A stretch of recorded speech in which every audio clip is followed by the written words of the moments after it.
దశలా, దాని తర్వాత ఇంకా ఇప్పుడు దాని సంఖ్య గణనీయంగా పెరగాలని, ఈ ప్రాంతం అంతా కూడా భవిష్యత్ తరాలకు మంచిగా ఉండాలనేటువంటి ఆలోచనతో పాలసీ తీసుకొచ్చాం.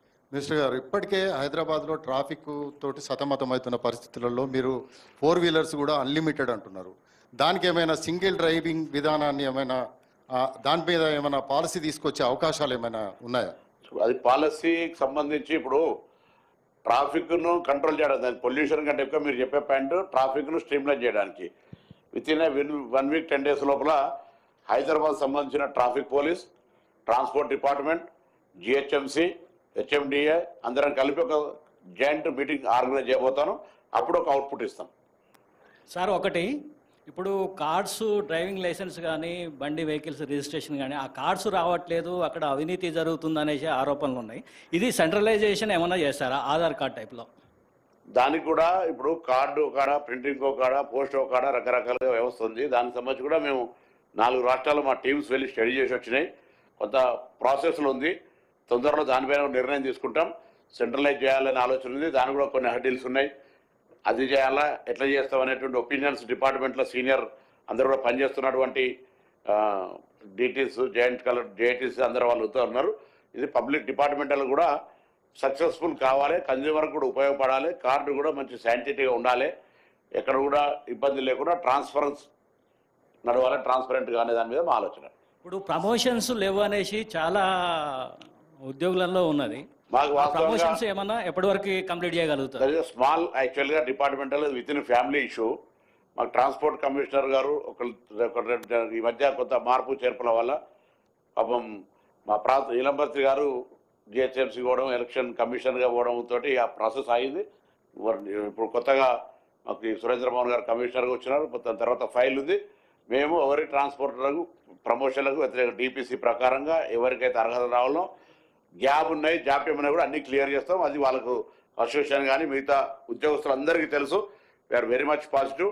ఎవరు కూడా ప్రమోషన్ ఒకటే రాకుండా ఒకటే దగ్గర ఉద్యోగం చేయడం అంటే ఇబ్బంది ఎవరికైనా తెలుసు. కనీసం మినిమం కామన్ సెన్స్ తోటి వాళ్ళందరికీ కంపల్సరీ ప్రమోషన్లు ఇవ్వాలనేది మా అందరి పాలసీ. దాంట్లో there is no any individual different opinion. సరే, ఇంకొకటి చెక్ పోస్టులు ఉన్నాయి. చెక్ పోస్టులు ఎత్తేస్తాము. ఇతర రాష్ట్రాల్లో అన్నింటిలో కూడా చెక్ పోస్టులు ఎత్తేసారు.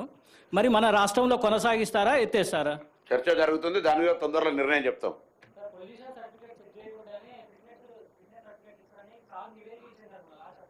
అందుకే దీని తర్వాత ఆటోమేటిక్ టెస్టింగ్ స్టేషన్లు అందుకే తీసుకొచ్చినాము. పొల్యూషన్ బయట కూడా పొల్యూషన్ చెకప్ చేసేది వెహికల్స్ కూడా స్ట్రీమ్లైన్ చేస్తున్నాము. అవసరమైతే డ్రైవింగ్ లైసెన్స్ స్కూల్స్ ఉన్నాయి కదా, వాటిని కూడా కొంత స్ట్రీమ్లైన్ చేస్తాము. దానికి సంబంధించి డ్రైవింగ్ లైసెన్స్ తీసుకుంటే వాళ్ళని కూడా ముందు ఒక అవేర్నెస్ క్యాంప్ క్రియేట్ చేసే ప్రయత్నం చేస్తాము. ఈ యొక్క టెస్టింగ్ స్టేషన్స్ వెహికల్ యొక్క ఫిట్నెస్ సంబంధించి కూడా దాన్ని కూడా ఆటోమేటిక్ చేయడానికి కొరకు we are already taken decision. Implementation స్టేజ్లో ఉంది. కొద్దిగా తొందరలోనే దానికి మీరు మార్పు చూడబోతారు. సార్ అట్లనే సార్ ఇక్కడ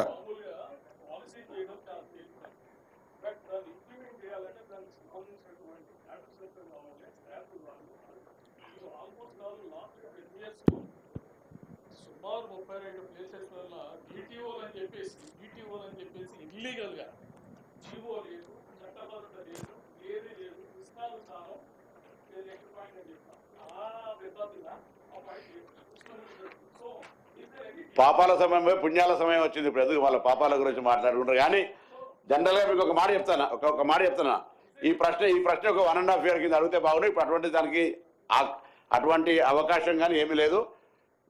ఇప్పుడు జిల్లాలు ఏర్పడ్డాయి, ఉన్న దాంట్లోనే క్యాడర్ స్ట్రెంత్ చేసిర్రు.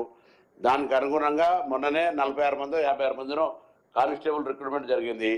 దాని తర్వాత ఇప్పుడు కూడా 58 వాళ్ళు జరిగింది. ఏఎంపీఎల్ జరిగినాయి. ఇంకా కూడా అవసరమైతే మొన్న కూడా మేము ఎక్కడైతే వర్క్ లోడ్ ఉందో దాని యొక్క లేటెస్ట్ క్యాడర్ స్ట్రెంత్ చేయాలనేటువంటి దాని మీద మేము డిపార్ట్మెంట్ డిస్కషన్లో డిసిషన్ తీసుకున్నాము. దానికి అనుగుణంగా క్యాడర్ స్ట్రెంత్ చేయడము. క్యాడర్ స్ట్రెంత్ అనేటువంటిది మ్యాండేటరీ. అట్లా ఏంటంటే వర్క్ లోడ్ ఇక్కడ ఎక్కడో వర్క్ లోడ్ 400 లైసెన్సులు ఇస్తాం, 10 మంది ఉంటారు. 40 లైసెన్స్ ఇచ్చే 10 మంది ఉండడం అనేది కరెక్ట్ కాదు. కాబట్టి దానికి ఒక స్ట్రీమ్ లైన్ చేస్తాము.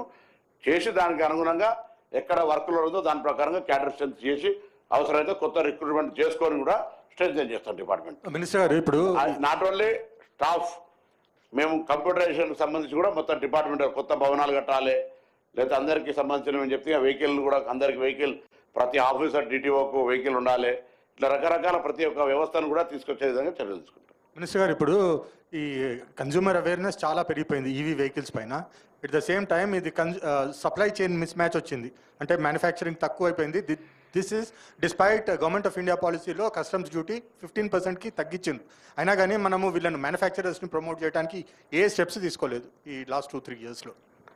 మీరు ఇచ్చిన సూచనతో నేను ఇక్కడ నుంచి కేంద్రంలో ప్రాతినిధ్యం వహిస్తున్న గౌరవ ఇద్దరు మంత్రులకు రిప్రజెంటేషన్ ఇచ్చి అట్లీస్ట్ తెలంగాణ కొరగానే ఇవ్వని అడుగుతాం. అది కాదు సార్, ఏమైనా అడిషనల్ ఇన్సెంటివ్స్ ఏమైనా ఇస్తారా వాళ్ళకు? మేమా?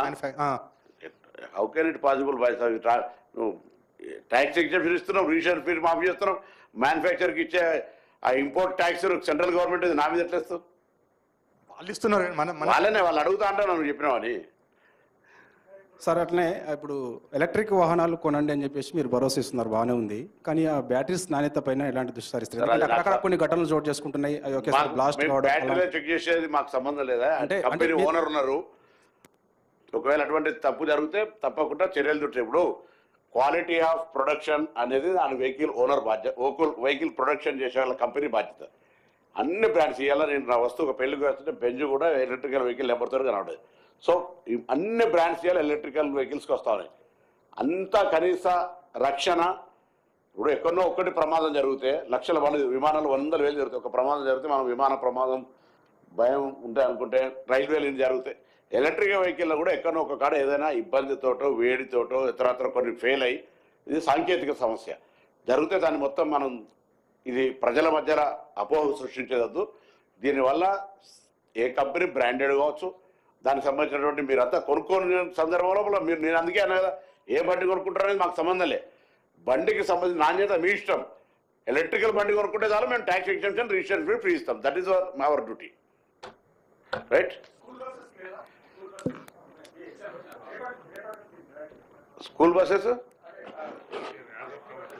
ఇప్పుడు స్కూల్ బస్సెస్కి ఏమి ఇవ్వలేదు, ఎందుకంటే అది ఒకసారి వాళ్ళతో మాట్లాడిన తర్వాత స్కూల్ బస్సెస్ సంబంధించిన వాళ్ళు పిల్లలకైనా ఫీ రాయితీ ఇస్తుంటారు, మిగతా వాళ్ళంతా నడిచిపోతుంది. కానీ ఆలోచన మీరు చెప్పేది ఆలోచన చేస్తాను, అది చర్చకు రాలేదు. కానీ ఇప్పుడు అన్లిమిటెడ్ అన్నాం కాబట్టి ట్యాక్స్ని అకౌంట్ చేసే పరిస్థితి లేదు. కానీ 100 కోట్లలోనే ఉంటుంది. అది 1000 కోట్ల దాకా పోతుందా, 500 కోట్లకు పరిమితి అవుతుంది కదా. నేను హౌ కెన్ ఐ సే? ఇప్పుడు అన్లిమిటెడ్ వెహికల్స్ మీరు 5,000 వెహికల్స్కి ఇస్తున్నా అంటే దాన్ని లెక్కేసి చెప్తా. ఇది వాహనాలు ఎన్ని కొంటారో తెలియదు, ఏ వెహికల్ కొంటారో తెలియదు. కాబట్టి వెహికల్స్ కొన్న దాని ప్రకారంగా ఎంతైనా సరే ముఖ్యమంత్రి గారి ఆకాంక్ష ఏంటంటే మేము డిపార్ట్మెంట్ పరంగా చర్చ జరిగినప్పుడు సార్ ఇట్లా పోయినసారి 473 కోట్ల నష్టం జరిగింది 5,000 వెహికల్స్కి ఇచ్చినప్పుడు, మరి ఇట్లుంటుందంటే సరే 1000 కోట్లైనా సరే మనం నిర్ణయం తీసుకున్నాం భరించాలి అనే మాట మాట్లాడారు. కాబట్టి దానికి సంబంధించి తప్పకుండా డిపార్ట్మెంట్ పరంగా ట్యాక్స్ గవర్నమెంట్ డిసిషన్ కాబట్టి మనం దాని డిపార్ట్మెంట్లో మేము ఎవరు తప్పకుండా అనుకుంటాం. It's government decision, right? అందరు ధన్యవాదాలు. స్మాల్ థింగ్ ఆన్ దాట్, ఇప్పుడు లాస్ట్ టైం మీకు ఐడియా ఉంది నంబర్స్ ప్రతి కేటగిరీలో కొంత నంబర్స్ పెట్టారు. సో వెన్ వీ సా దానివల్ల సేల్స్ ఎట్లా ఉన్నాయి అంటే just before the numbers were coming to an end suddenly there was a spike. So అందుకనే సార్ చెప్పినట్టు మనం ఇచ్చిన ఇన్సెంటివ్ ఇస్తున్నాం, దానివల్ల ఎంతమంది ఎంత స్పీడ్గా ఇప్పుడు awareness 4 years back 3 years back తక్కువ ఉండేది, ఇప్పుడు అవేర్నెస్ చాలా పెరిగింది. సో ఎంతమంది ఇప్పుడు దే విల్ స్టార్ట్ పర్చేసింగ్ ఇట్లాంటి వెహికల్స్ మనం చెప్పలేము ఇమీడియట్గా. లెట్ us సీ నెక్స్ట్ 2-3 monthsలో మనకు కొంత క్లారిటీ వస్తుంది. Because this is a human behaviour. కొంత అందరు కొంటున్నారంటే అందరికీ కొంత ఇవి ఇప్పటి వరకున్న bulletin updates. Keep watching 6 TV. సామాన్యుడి ఆరో ప్రాణం.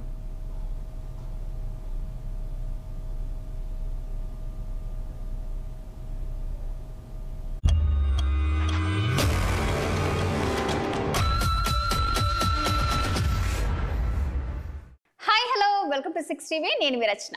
హీరోయిన్ సమంత ఆసక్తికరమైన వ్యాఖ్యలు చేసింది. తాను ఇప్పటికీ తల్లిని కావాలని కలలు కంటున్నానని చెప్పింది. అమ్మగా ఉండటానికి ఇష్టపడతానని, తల్లిని కావడం ఆలస్యమైందని తాను భావించడం లేదని ఆమె పేర్కొంది. సమంత నటించిన సిటాడెల్ హనీబీ అనే వెబ్ సిరీస్ ఇటీవల విడుదలై ఆడియన్స్ నుంచి మంచి స్పందన అందుకుంది. ఈ వెబ్ సిరీస్ లో నందిని స్నేహ అనే చిన్నారికి ఆమె తల్లిగా నటించి మెప్పించింది. తన పాత్రపై ఓ ఇంటర్వ్యూలో సమంత మాట్లాడింది. నిజ జీవితంలో తల్లిగా ఉండడాన్ని మిస్ అవుతున్నారా అని ప్రశ్నించగా ఆమె ఈ విధంగా స్పందించింది. కాగా సమంత నాగ చైతన్య పెళ్లి 2017లో జరిగింది. అయితే 2021లో వీరు విడిపోయారు. అప్పటి నుంచి సమంత ఒంటరిగానే జీవిస్తున్నారు. మరోవైపు నాగ చైతన్య శోభిత ధూళిపాల వివాహ నిశ్చితార్థమైంది. డిసెంబర్ 4న హైదరాబాద్ లోని అన్నపూర్ణ స్టూడియోలో వీరి పెళ్లి వేడుక